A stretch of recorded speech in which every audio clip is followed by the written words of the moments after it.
पिछले वीडियो में हमने आपको सिखाया था क्या होता है सिस्टम की इंट्रॉपी।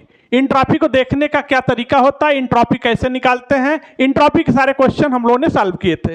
अगर वो वीडियो आपने न देखा हो तो यूट्यूब में सर्च करिए chemistry bye PC sir entropy, वो वीडियो आ जाएगा। बहुत इंपॉर्टेंट वीडियो, जरूर देखिएगा। बच्चों आज हम बात करने चल रहे हैं enthalpy of reaction.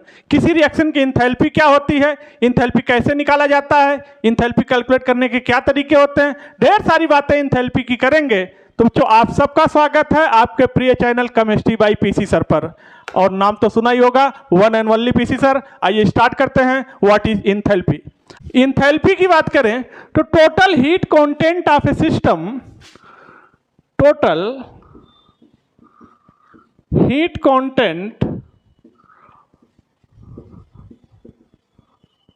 Content of system. किसी सिस्टम में टोटल हीट कितना है, टोटल हीट का क्या कंटेंट है, उसी को हम बोलते हैं इंथैल्पी ऑफ रिएक्शन। बच्चों अगर हम बात कर रहे हैं इंथैल्पी की, दो चीजें आपको पता होना चाहिए। इंथैल्पी जो है ये एक्सटेंसिव प्रॉपर्टी है, और दूसरी चीज इंथैल्पी एक स्टेट फंक्शन प्रॉपर्टी है। तो पहली चीज इंथैल्पी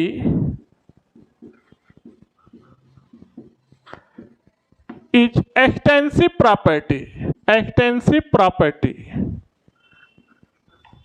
और ये इंथैल्पी स्टेट चेंज प्रोसेस होता है, यानी state function property, state function property. अगर ये एक्सटेंसिव प्रॉपर्टी है तो एक बात कंफर्म हो गया, ये सब्सटेंस के अमाउंट पे डिपेंड करेगा। दूसरी चीज अगर ये स्टेट फंक्शन प्रॉपर्टी है तो ये बात भी कंफर्म हो गया, ये डिपेंड करेगा केवल फाइनल और इनिशियल पर, ये पाथ पे डिपेंड नहीं करेगा। यानी अगर हम बात करें इंथैल्पी डेल्टा एच की, तो ये होगा enthalpy of final minus enthalpy of initial. लीजिए बन गया हमारा एक फार्मूला। क्योंकि स्टेट फंक्शन प्रॉपर्टी इसलिए हमें फाइनल से मतलब है, इनिशियल से मतलब है, इंथैल्पी चेंज कितना होगा वो आ जाएगा। अगर अब हम इंथैल्पी के डिफिनीशन की बात कर लें कि इंथैल्पी का डिफिनीशन क्या होता है, तो इंथैल्पी का एग्जैक्ट डिफिनीशन होता है sum of internal energy, sum of internal energy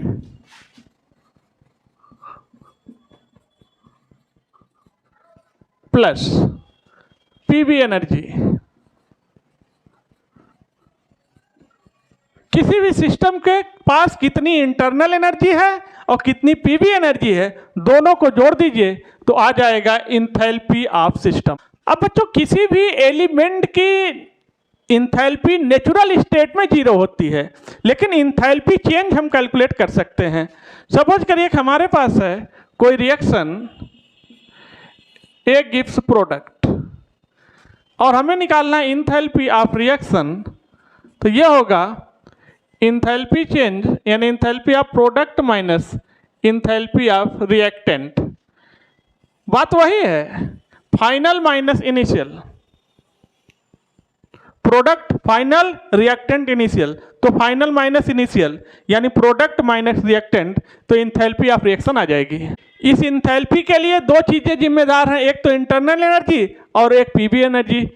तो इसके लिए एक फार्मूला आ गया, enthalpy H is equal to internal energy delta E plus PV,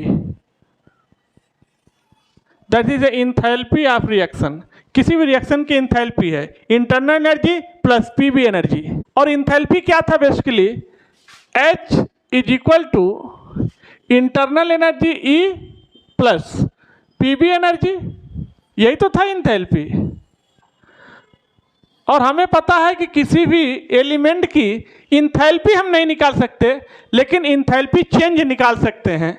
यानी अगर हम बात करें delta H change in internal energy is equal to change in internal energy plus P delta V। लीजिए आ गया इंथैल्पी का फार्मूला। इंथैल्पी चेंज निकालेंगे हम। और अगर हम गैस के लिए बात करें तो हमें पता है PV इक्वल टू nRT से फॉर आइडियल गैस। तो यहां से हमें एक फार्मूला और मिल जाएगा, delta H plus delta E plus delta nRT। लीजिए, फिर आ गया enthalpy of reaction. Delta H क्या है? Change in enthalpy. Delta E क्या है? Change in internal energy. Delta N क्या है? N क्या है अभी बताएंगे। R क्या है? Gas constant. T क्या है? Temperature in kelvin. तो N क्या है? जरा N को देख लेते हैं। यानी delta N is equal to gaseous mole of product minus gaseous mole of reactant. यानी gas mole of product minus gas mole of reactant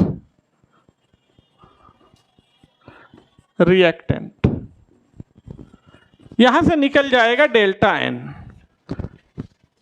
और यहां से डेल्टा N को निकाल के हम पुटअप करेंगे यहां पर। अब बच्चों अगर आपको डेल्टा N निकालने आ गया तो डेल्टा H और डेल्टा E में रिलेशन भी आ जाएगा। देखिएगा कैसे।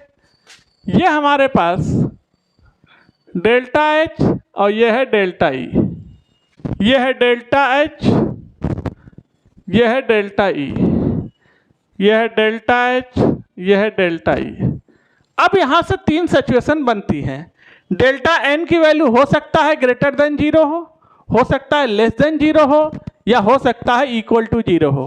तो सपोज करिए हमने मान लिया कि डेल्टा N अगर ग्रेटर देन 0 है, हो सकता है डेल्टा N लेस देन 0 हो सकता है डेल्टा N इक्वल टू 0 हो। तो इसके लिए हमेशा एक ट्रिक याद रखना कि यहाँ पर जो साइन आप देख रहे हैं, इसी साइन को ऐसे उठा के इन दोनों के बीच में रख दो, रिलेशन अपने आप आ जाएगा। तो चलो भैया रख दिया, चलो रख दिया, चलो रख दिया, आ गया। आइए एक क्वेश्चन आपको करके दिखाते हैं, नीट का ही क्वेश्चन है। For which reaction delta H is less than delta E। चार रिएक्शन हम लिख रहे हैं। N2 plus 3H2 gives 2 mole of ammonia. दूसरी रिएक्शन है हमारे पास PCl5 टूट रहा है PCl3 में और Cl2 में। तीसरी रिएक्शन है N2 plus O2 gives 2NO। लिख रहे हैं, स्पेस इधर है, नन। कोई भी सही नहीं है फोर्थ ऑप्शन के अकॉर्डिंग। तो आइए चेक कर लेते हैं किसमें delta H less than delta E होगा, यानी ये वाला केस आएगा। तो एक बात तो कंफर्म है, delta H is less than delta E तभी होगा जब delta N is less than 0 हो, यानी निगेटिव में जाए। तो यहाँ से चेक कर लेते हैं गैसवस मोल ऑफ प्रोडक्ट। तो यहाँ पर गैस के 2 मोल हैं, प्रोडक्ट के 2 माइनस 4। तो भैया 2 माइनस 4 करोगे तो क्या आएगा बताओ, माइनस में चली जाएगी वैल्यू -2, यानी delta N is less than 0।